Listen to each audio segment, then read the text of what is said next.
NUP is a party in pretense. You don't have the power, then you say we are people power. You cannot say you have given out 40,000 forms. I want to address the nation on the last day of expression of interest. First of all, I want to thank the chairman of the party, the president of Uganda. I want to thank the top Politburo of the party, called the Central Executive Committee, the Secretariat led by the Secretary General, and the NRM Electoral Commission, and all our staff and stakeholders, that we've had a very smooth expression of interest, which ran for over 1 week. It was a very organized process. It was very calculated. It was intended to be free and fair, and everyone was served freely and fairly. We are happy that we have ended this process without any major hiccup. And I want to thank the fraternity for the response, to the level that the NRM members have gone to 2,800 aspirants. That is a big plus on the party. First of all, this is just for LOC 5 chairpersons and MPs. We have not yet reached the level of SEC, the Central Executive Committee. We have also not compiled data from the districts, because at the district level, we've been getting expression of interest from those who want to be district councillors, mayoral councillors, or mayors and councillors at that level. We have not yet got that statistics. Once we get that statistics, the first level of expression of interest will be over 3,000, because the lower level has higher number than this upper level. At MP level, the expression of interest fee was 3 million. For district chairperson, it was 1 million. For different leagues, we have that breakdown. We insist that payment of whatever money should be in the bank, and then members express interest. By all calculation, NRM is bigger than any political party in Uganda. We have not yet reached the level of councillors and chairpersons of LOC 3. We have not yet started that way. We have simply said councillors at LOC 5, councillors at LOC 4, MPs and LOC 5 chairpersons. I want to thank my party for entrusting us with this job, which we have done to my satisfaction and to the satisfaction of our clients. If there has been anything which has been a delay on behalf of the Commission, I regrettably apologize. But I know we have sailed smoothly to the last day. What is our next hurdle? Nomination of candidates will start on Tuesday, the 17th June 2025, and will run for a period up to 30th. Up to 30th. It will run a span of 1 week and a few days. Nobody should come here scampering, thinking that expression of nomination is 1 day. Nomination is not 1 day.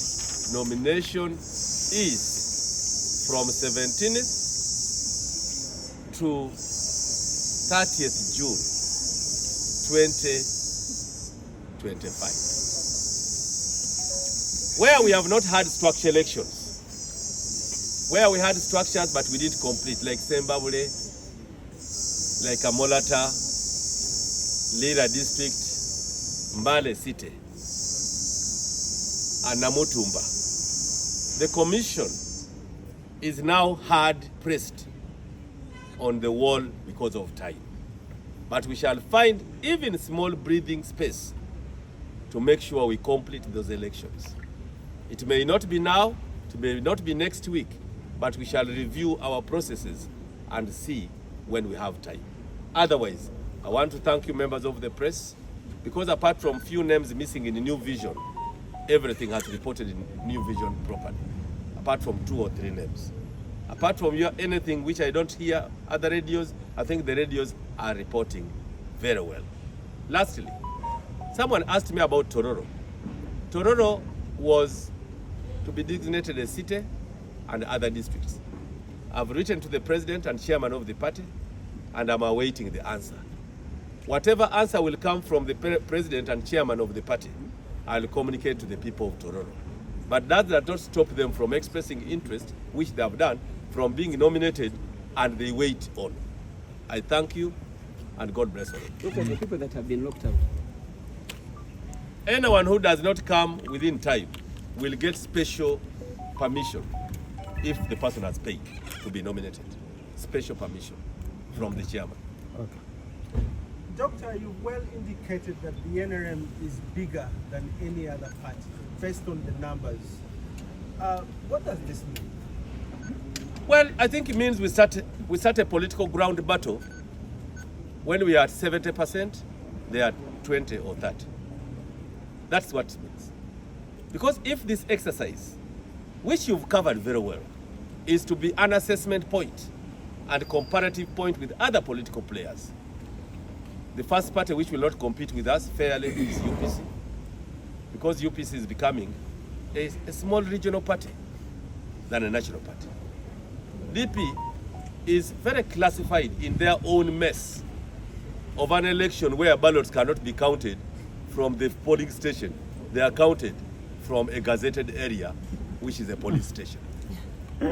So that one is not there to compete with us. CP is for clapping for other political players.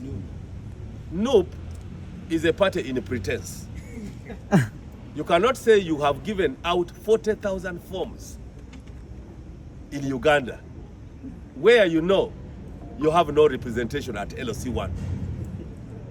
You cannot say that. That is what we call in political history, political pretense, as a prelude to political violence. You are simply playing to the gallery, deceiving people we have the support. If we don't win, we fight. That is what we call in political history, political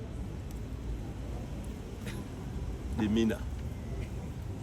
You don't have the power, then you say we are people power.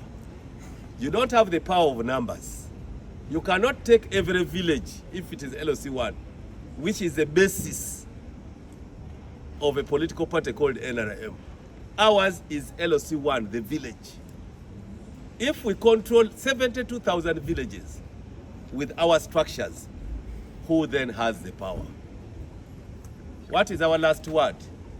We are going to do steady progress vote, not protest vote. Uganda needs steady progress, stability progress, economic progress, educational progress, which cannot be disrupted through protests. Thank you. Doctor, lastly on Tororo. I thought I solved. Just last one. You have started. Susan. Why are you worried or concerned about I'm constituencies concerned. that are not yet I'm created concerned officially? about Tororo because it is part of Uganda. I'm concerned because NRM has to do all its activities in stable places. I'm concerned because I am calling for expression of interest. And people are saying we belong to Mulanda district. They are belonging to Mukuju. They are belonging to Tororo City. The forms are there. Which are not gazetted. Which have to wait for processes. So I have done my concern by writing to the chairman. And the chairman, I know, the simple president we have, will answer me. Will the president visit us? We wish he visits us next week to see for himself what we are doing. What's the fate of those people that picked forms? It's okay, we shall handle. Thank you. Thank you.